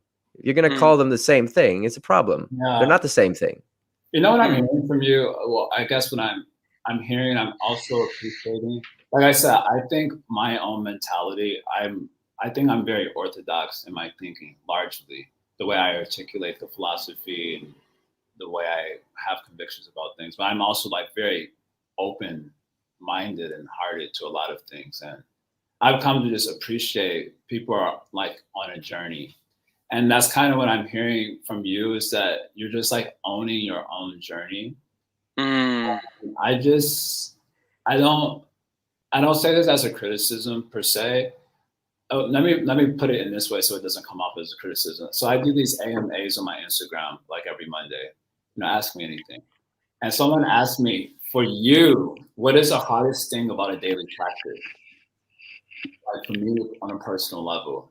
And the answer that I gave to that, well, I haven't given the answer yet, but I thought about it, and the answer that I'm going to give is that the hardest thing is that I'm not always confident that it is a spiritual practice and not just religious piety. Ooh. And as I was reflecting, Jai, can you say that again? Yeah, the question is, for me, what is the hardest thing about showing up to a daily practice, a daily spiritual practice? And I said, for me, I'm not always sure it is a spiritual practice and not simply religious piety. And my contemplation about it, and I will elaborate on it in my little video, is that a lot of us, especially in the Western secularized world, when we came to Krishna consciousness, we came for a mystic experience. Like we came to experience mysticism. We were not interested in religious piety. Like no one would have been able to sell Krishna consciousness to us on the strength of religious piety. We didn't care about that. We wanted to experience. But as we struggled to gain that mystic experience, and it kind of came to terms with maybe the amount of time it may take to actually get that mystic experience, then I noticed that we started to just like fall back into religious piety. Right. We receive these principles and we believe them. We have shraddha that these are true and these are going to take us to the highest goal. And so, and we grabbed onto, we embraced it. But as we saw, like, wow, I'm going to have to manifest a lot more patience before I actually get the samadhi, the mystic experience. So then we kind of just sink into like religious piety, and we lose a little bit of the edge, or maybe a little bit of the hope that we would ever get such an experience in this particular life. And then as we sink into that religious piety, then we have to protect whatever little faith that we have left, because we've yet to have that experience, by like the rules and regulations, like make sure that we have something that holds us in place so that we just don't fall into the material pole of sensual enjoyment. So it started making, when I was thinking about that for myself on a personal level, I started making me not appreciate, but that edge that you kind of get towards the neophyte devotee. Like you always like put down the neophyte guy, and we put down like the religious people. They're just religious people now. I started to feel like more compassion for them, because I'm like, I'm pretty sure a lot of these people also, if not all of them, want like a mystic experience in God consciousness. And it's just not yet coming. And so we just kind of fall back into the comfort of religious piety and like rote practices. And what I'm hearing from you, so that's my preamble to set up the point I wanted to make, so it doesn't sound like criticism. What I'm hearing from you is like, you're like an individual who's owning your own journey. And it's not like, hey guys, here's the philosophy and here's the path you're supposed to take to that experience. You're like, I learned something, I'm trying to grow, but something wasn't working. So I had to continue to do personal research and personal discovery. And I'm going to embrace like my own journey as a devotee. And I think the way that comes off to those of us who have slipped into religious piety is that it just comes off as a deviation. Whenever you hear someone's owning their own journey, it comes off like they're straying for the path of the Mahajans. They're like, never mind the fact that the person's like going through like an existential crisis. He's on the verge of like death. Like that's not important because you can't see that directly. All you see is this guy going off the beaten path because he needs to find his own way, because he's dying. He feels like he's dying inside. And I'm just starting to feel like on a personal, like I said, my own thinking, I would say, my own practice is another thing, but my own thinking represents, like, I would say largely an orthodox way of looking at things. But I'm starting to have a lot more self-compassion, and that's helped me to have a lot more compassion for others who are just like needing to find their own way. And even if it's like something that sounds weird to me with an orthodox thinking, like, why would you like plant medicine? Like, I have a god sister who did. Have you ever? Huh? Have you ever? Have I ever what? Plant medicine. I've never done it, but I have a god sister who did it. So again, that's like one of those things where you think you know what that might mean, right, based on a term you've heard. Also, just like an umbrella term, no intoxication. You're like, wait, also Bhagavatam said obstacles to yoga can be relieved by mantras, breathing practices, yoga postures, herbs, and there's one other thing, I can't remember what it was. And Patanjali says the same thing. Siddhi can be achieved through Ishvar Pranidhan, deep pranayam, herbs. So when you say I'm deviating, I say I'm accepting the full gamut of what Sanatana Dharma is and applying what I actually can do in my life to gain that experience and faith, so that I'm not standing around going, am I doing material piety or not? Am I doing religious piety or not? That's exactly the point that I wanted to make. Like, it's just that you're doing the research work for, like, on a very, like, on an individual level, as we're all intended and expected to do. And I think it's very subtle when you slip into that religious piety. Like, it's like, I feel your fear. Huh? I feel your fear. Yeah, it's imperceptible until you're like really in it, and then suddenly you realize, oh my God, I've become Yeah. a religiously pious person. And like pious people are not that different from impious people. Like on the platform of material duality, piety and impiety is more or less the same platform. Mm-hmm. And so you see that people who are religiously pious, they be wilding out too and getting caught with their hand in the cookie jar. And so it's not a lot of distinction there. And so what I'm hearing from you, whether someone would agree with what you're sharing or your journey or your path, what I'm hearing from you and appreciating is that you've owned your own journey.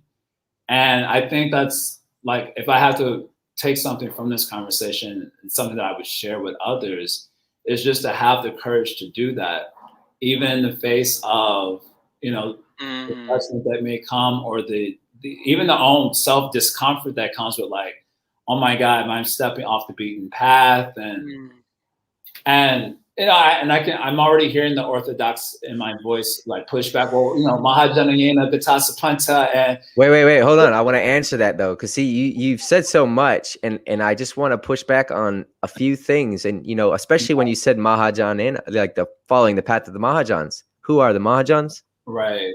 Where there are 12 main Mahajans mentioned in the Bhagavatam. Who are they? Right. Well, Shiva is one example that I don't think many people are looking at as an example of how to follow, but I am.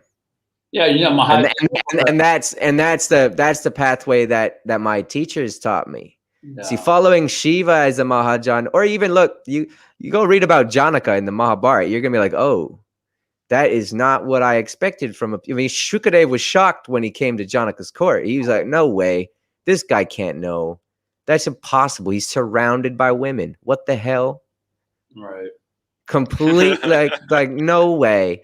Like also just the Vedic paradigm that we got fed in ISKCON is somewhat not real. Like read Ramayana. Dasharat had like 500 something concubines, and his son is God. So like you can't judge, the beaten path, that path walked by the Mahajans is broad to accommodate a diverse number of jivas who all have various needs to progress because they have different moods, they have different natures, they have different, some people are naturally orthodox. Like perhaps you're naturally that way. That's just the way you feel comfortable. I'll promise you that right now. I'm not. I'm just talking about the way my mind has been trained and conditioned. The way that you indoctrinated, perhaps? Yeah, I would say indoctrinated, except that I'm always questioning things. You seem like an open-minded person to me. I've followed you for a long time. I've listened to a lot of your classes, and I've felt like you're switched on. You know what's going on. You've read a lot and you study a lot.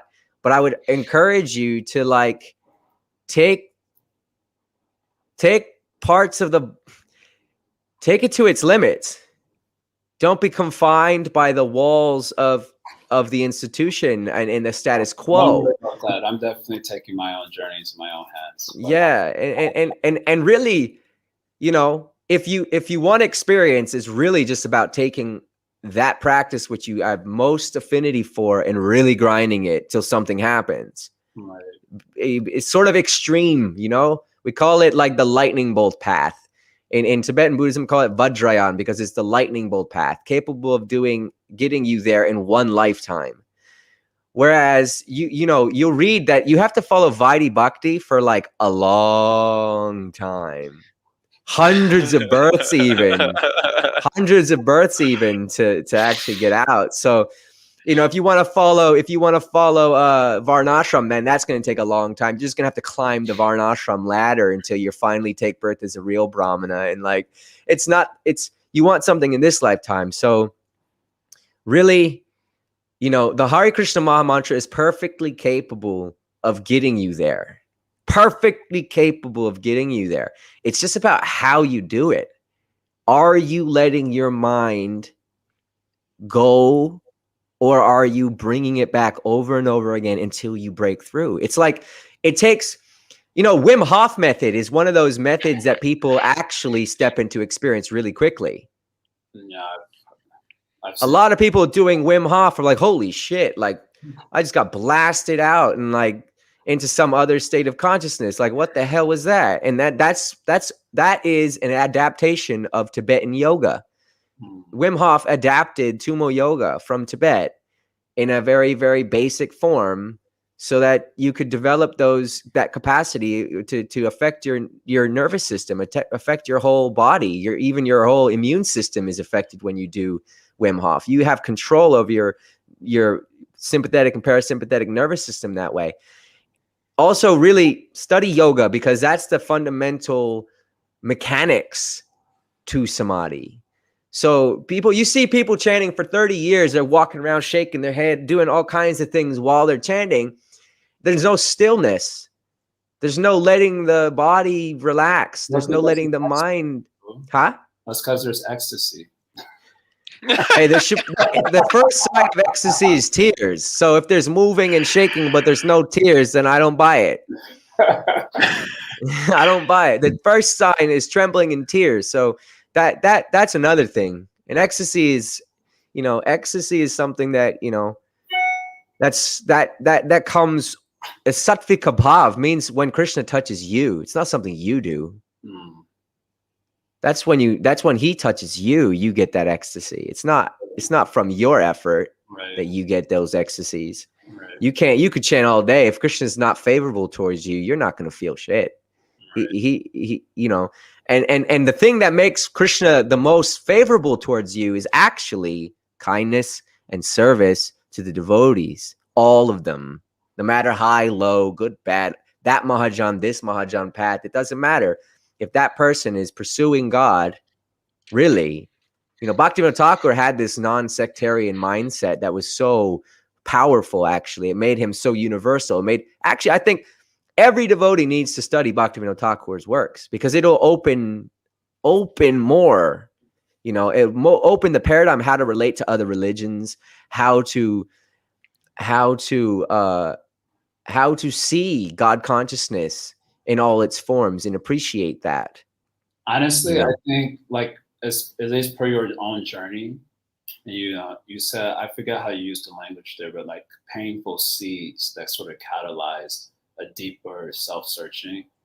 I just honestly think that one gets trapped in a certain reality paradigm, like a certain there's like a certain constriction on consciousness that takes place that you can't really break through unless there's like some like heavy mercy, or else there's like some really intense suffering that obliges you to like really look at ways that you haven't looked at yourself before. That suffering is that mercy, Right. That's an interesting thing. Right, exactly. And I think what I want to say is that I'm a person that's grown up personally having to process judgment like my whole life, because I've always been like a little bit weird, a little bit the oddball out. Bullies loved me, and then my ISKCON story is quite interesting. And part of when you're in the midst of it, you feel like judgment toward that. Like they're judging you, and you reciprocate that same energy. But in recent years, I've really been processing that more. Like, you know what? I totally get that now. And it's called gracefulness. That's grace. It's more like grace. And even I don't know if I've always been able to look at it as grace, but I kind of just realized like some of us just haven't suffered deeply enough. And so we just kind of get stuck in our personas, and in the way those personas like deal with certain subject matters in terms of a very strict duality. And I think after you've suffered deeply, your heart just opens up more to like, because you kind of realize you need compassion, and it makes you more compassionate when you realize you need to receive it because of your own deep suffering. So I can see that, like, I'm talking about on a personal level. I'm starting not to judge people so strong. Like from my perspective, I'm like, okay, that's ignorant or that's small-minded. But I'm kind of like, you know what? It's all right though. Maybe you haven't suffered deeply enough. And so you have a particular stance on something, because I know once my suffering became more profound and I really realized I needed grace, then it made me more gracious. Yep. Maybe more gracious, because I'm like, I need grace. And I just like stop. People like come to me with like, so-and-so did this, so-and-so did that. I'm like, so I'm on the verge of doing that in 2 minutes. I'm on the verge about to do Well, that. this is the platform. This is the platform of seeing the sameness between us all. Right. You know, we're all actually exactly the same. And that's, you know, Krishna says this in Bhagavad Gita. The Pandit sees all, whether the Brahmana, the dog eater, the elephant, whatever it is, we all essentially are the same. Right. And I think the problem with being in a religion or in an institutional religion is that we tend to actually develop the psychology of being better than others. Yeah. We even use words to define the gradation of who's better and who's worse and what they're called, what their names are, like karmis and gyanis. Oh, those guys. It's like, that's just a person. Like that's a person trying to figure it out. And maybe they're not as far along, but like you were once that, you know, we've all taken birth in, you know, the philosophy. And even in some of my own experience, I've had experiences of kind of like blasting through my timeline through history and being like, oh shit, I've been everything you can think of. Like, damn, like I've done some horrible things. Like, oh shoot, like I've actually, you know, I had a person tell me that, you know, that he's never done anything, he's never sinned. And I was just like, bro, I have done things you couldn't even comprehend. I have been like, when I was a bear, I used to eat the young. Like I used to kill my own babies for fun when I was in a bear body. Like I probably have been kings and enslaved people. You know, anything you can think of. I've done it because that's what the nature of the journey of the soul is. And to have compassion means to see yourself in others. You're connected to everyone around you. Everything around you is in your periphery because you have some real relationship with it. It's not arbitrary where you are or who you're around. And every person you come in contact is an opportunity to heal aspects of yourself, to recognize new parts of yourself that you've pretended aren't a part of you. But you're interdependent with your whole universe. You're not separate from your universe. Right. So, you know, if you're judging anything, you're judging Krishna. So that's the real crux of it. We have to come to a place where whatever it is we're interacting with, we see somehow Krishna in that. And the goal is Krishna Prema, right? So the actual real expression of seeing Krishna in everything is to have love and compassion for everyone and everything, whether it's plants or animals or human beings or devas up in heaven. We have to actually see them all as being unique individual perspectives by which Krishna will enjoy himself. Yeah. So I'm definitely, from this conversation, I will personally be investigating Tantra more. I mean, we already have Vaishnava Tantra, so that's going to be a natural proper starting point, but just the philosophy behind it, I find it a unique concept of, kind of reconciling this schism of this hard duality between matter and spirit. And it seems like that has something to offer in a world where people are suffering deeply because of that schism. Devotees or otherwise, they need a deeper union of these two polarities in order to feel like whole. And that's yoga. That's literally what yoga is. Yoga is that union. Without that, it's just, like you said, religious piety. Right. Abhi, can you recommend any particularly accessible resources for one who's interested in exploring Tantra and like Vaishnava Tantra particularly? Just what would you recommend if someone is to start on that journey as a total like lay person or novice? Well, it's hard when it comes to Vaishnava Tantra because there's so little translated. Right. And because Tantra in general is an oral tradition, even if you get the texts, they're coded.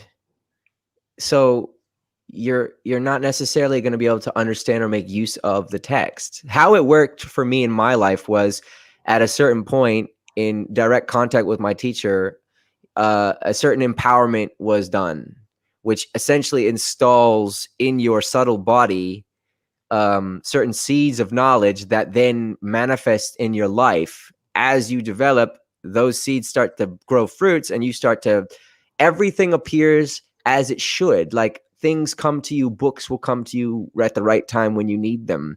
So essentially, things, people, books, places, experiences will come to you as you develop in your practice. Right. And so faith in guru is like fundamental to what Tantra is. And having guru that has a really good grasp on the full Sanatana Dharma perspective is indispensable. So while what I would say for someone who is in, like, for example, from ISKCON, who's taken initiation, I would say read Brahma Samhita and practice that mantra.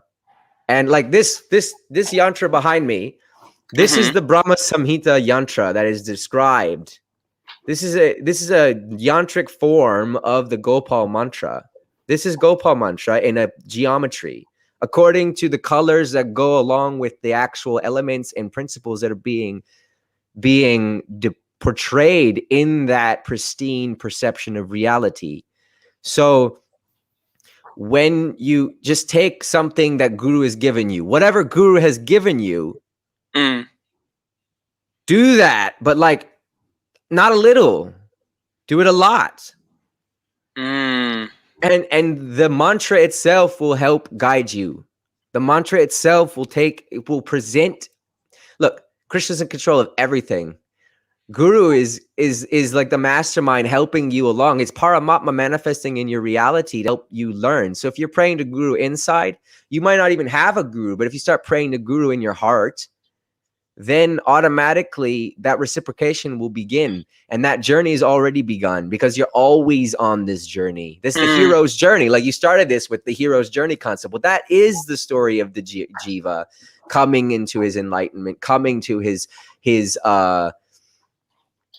full awakening to what the heck is going on. Like literally, you know, for me, it's less about self-realization, because the truth is you already are the self. Sure. You already are the self. The thing to figure out is what the heck is Maya?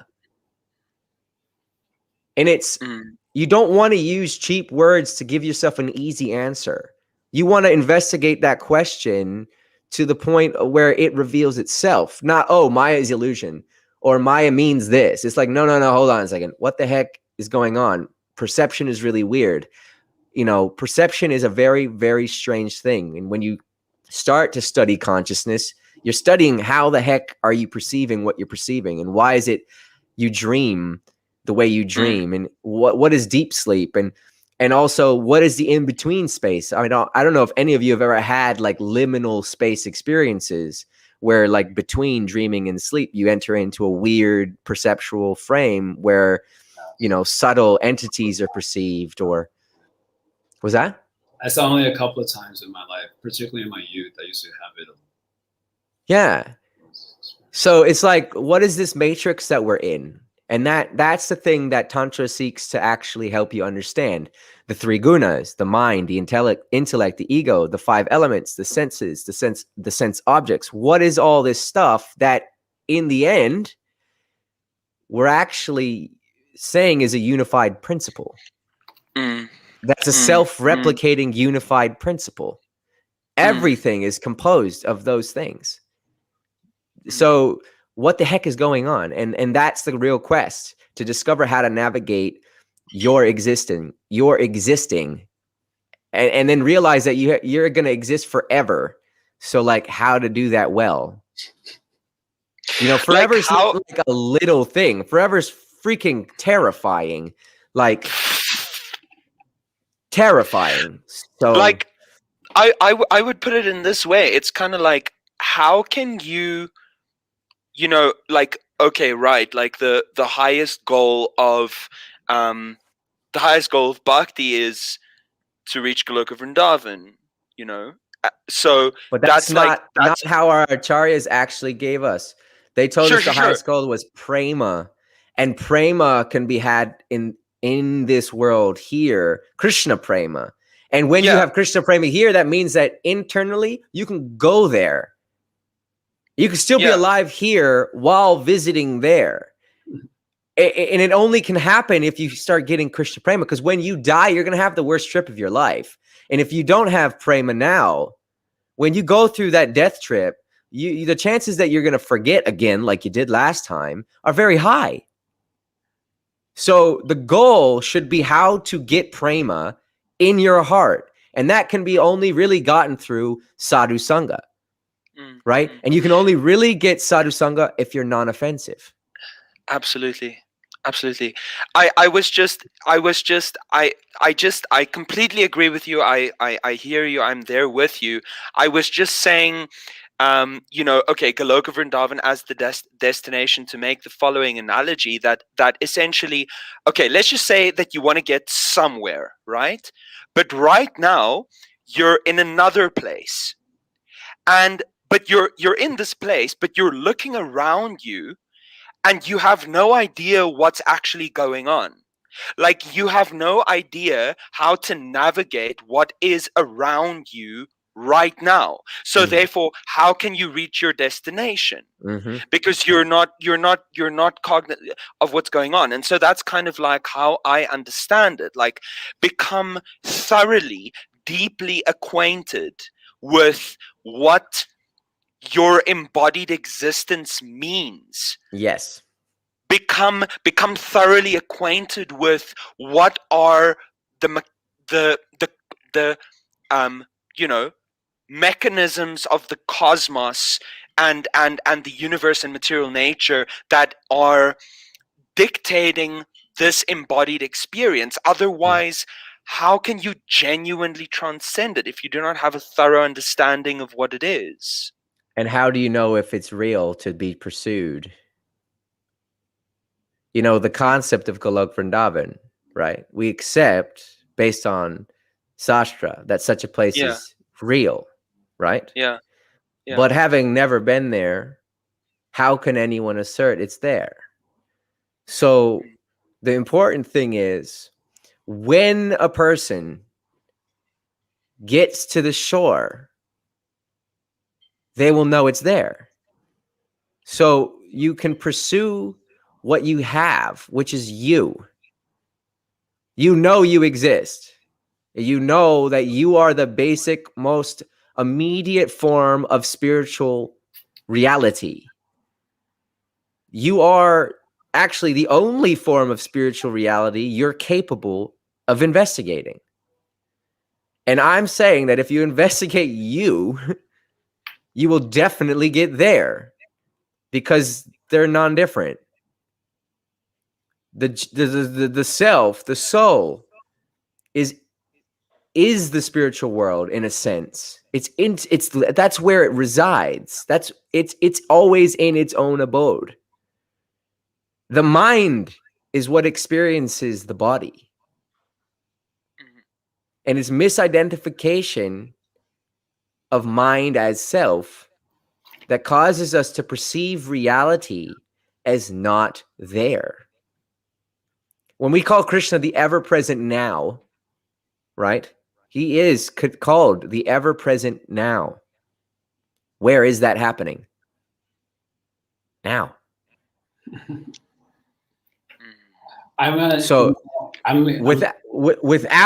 Without negating the reality of the transcendent realms as something, I'm not saying they're fictitious. I'm not saying that they're imaginary. I'm saying that if you try to seek it outside yourself, you're going the wrong way.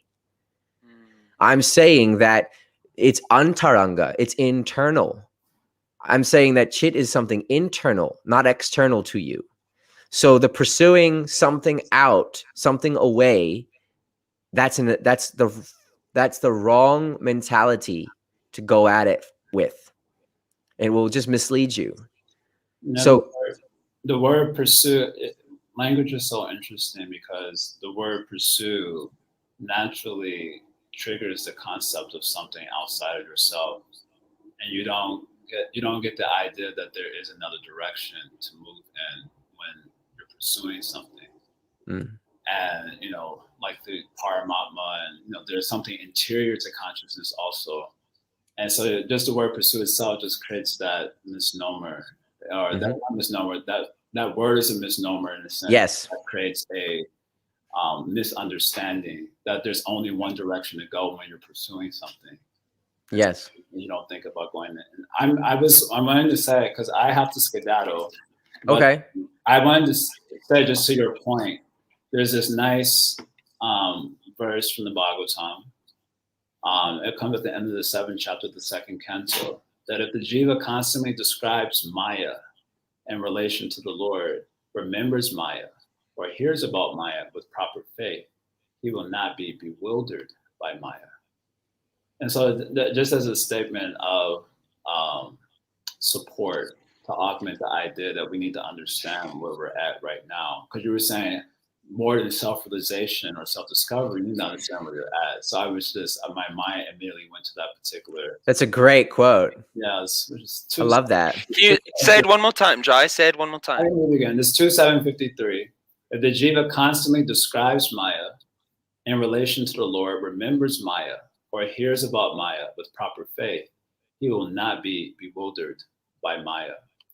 Beautiful. And just again, I wanted to thank you personally, because whether someone agrees or disagrees with whatever's going on in their own personal world, what no one can deny for you as an individual from this conversation is that you've owned your own journey. You've asked your own individual questions, and you followed the answers to where they have taken you, and they've taken you more and more insight. And I think that's really just wonderful and appreciable. I'm also, there's this book that's going around, Sri Gaura Yuga. Friends that sent this to me. It's a very amazing book, just very well articulated, and I mean, it's beautiful. But he has this one quote that I shared on my social media some weeks ago, that questioning the mystery of being is an invitation for reality to speak. Yes. And so like following, and that statement itself, because in Chatushloki Bhagavatam, you have the verse Etavaneva Jignasam, that you have to inquire up to the point of the actual mystic experience of yes. Like until you're experiencing prema, your investigation is not done. Of course. So just taking that question all the way up to that point, and that's what I'm getting out of this conversation. Like any one of us may have a certain conceptual orientation that we know to be true because we received it from bona fide acharyas and so on. But until you've actually had that mystic experience, then your investigation work isn't done. And you can, if we want to busy ourselves like fighting who has the more precise conceptual orientation, that's totally cool. You can do that, but it doesn't change the fact that we're both minus that mystic experience. And so in a sense, it doesn't really matter who has the right conceptual orientation, because we're both still minus prema. We both still have a lot of journey to go on. And you're personally doing that for yourself, and I admire that courage to just through and investigate life for oneself, even if it means courting the displeasure of judgmental eyes and so on. I really appreciate that sort of courage to do that sort of work. Thank you. I really appreciate you guys calling me on and talking to me and giving me an opportunity to share with you guys. And I feel very inspired, and I think there's nothing more enjoyable, actually, than discussing these subject matters with like-minded or even slightly different-minded individuals. But it's not about being exactly the same, because your realizations will never be the same as mine. Even when you get to prema and when I get to prema, it will be different for me than it is for you. And actually, one of the things I wanted to say to that final destination is there is no final destination. It's forever. You're going to keep realizing new and new and new levels of love for Krishna. It's going to keep expanding and expanding. And that's what Krishna is doing. He's constantly realizing more and more and more about himself, that he's mind blown over his own amazing qualities. And so that's the forever quest of realizing newer and newer and newer and more wonderful aspects of what it means to be alive. And that curiosity, that quest is actually really just so invigorating and full of mystery and full of love and full of, you know, there are things that you that open up that just you can never put words to, but they make life so profound and meaningful and deep. And actually, you know, everybody's in it, whether they know it or not. So it's all about recognition. As soon as you choose to recognize Krishna, recognize consciousness, recognize life, the principle of life itself. What the heck? Life itself. Then you open the door to a mystic experience very quickly. Awareness of awareness is a mystical experience. Indeed. Yeah. I just like, you know, this particular quote from, who was it, Jai? Was it Joseph Campbell that said you should follow your bliss? Yes, it's a famous Joseph Campbell. Yeah. But like, you know, obviously that can be misconstrued in a very like hedonistic way, but I feel like Abhi is like he's really someone that for me personifies like the true import of that statement, you know. Abhi, I just, and I want to say that what speaks to me most loudly just hearing from you is just like this incredible courageousness to be on your journey and to continuously stand up for your experience, right? And I just want to encourage you from the bottom of my heart with everything that's inside of me. Please, Prabhu, just keep speaking your truth. And like, you know, I like the ostracization that you, I don't know if that's even a word, but just kind of that experience. It's just like, you know, it's so tragic and it really pains me. But, you know, just keep on as you are, Prabhu. I think you have so much to give our society, and I'm just so grateful that we could, you know, that you gave us the opportunity to to share with our audience. Jai Nitai. Haribol. Oh, Nitai. Okay, Prabhu. That's the other secret. If you really want to get into it, get to Nitai. Like 100%. Get to Nitai. You'll get it all if you get to Nitai.